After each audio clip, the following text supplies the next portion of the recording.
Now I'm going to create the navigation bar div tag. Though I'm not pulling any images in, I'm going to develop that in HTML. I'll go ahead and do an insert div tag. I want it to go after tag, and the tag I want it to go after is the only div tag I've got so far, my banner, but that's where I want it to go, and it will stack. Below it, I'll say new CSS rule, want it to be an ID. I'm going to call this my nav, and I want it to go into my external style sheet, which is right here. I'll say OK to that. Immediately I'm going to set up what the background color is, and it's going to be this dark red that I used before as the background to pull in prior to the image pulling in on the My Banner div tag.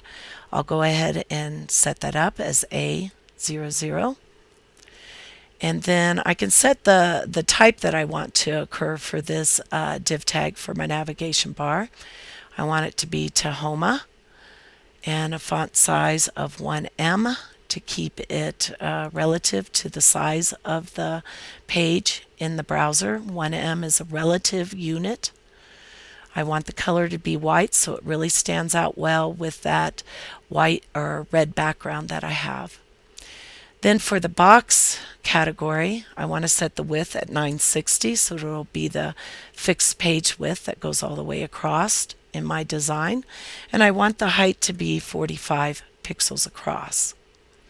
I can set up a little padding here, and I'm going to set up a same for all padding and 5 pixels so that I have that there. Now remember the box model, that 5 pixels left and right actually adds 10 to my width.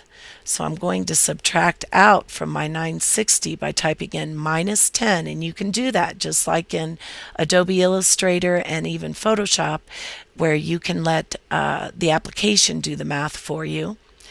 Here I have 960 minus 10, which will take into account my right margin or padding of 5 and my left padding of 5 for a total of 10. And I'll say OK to that. I'm not so worried about the height at this point in time.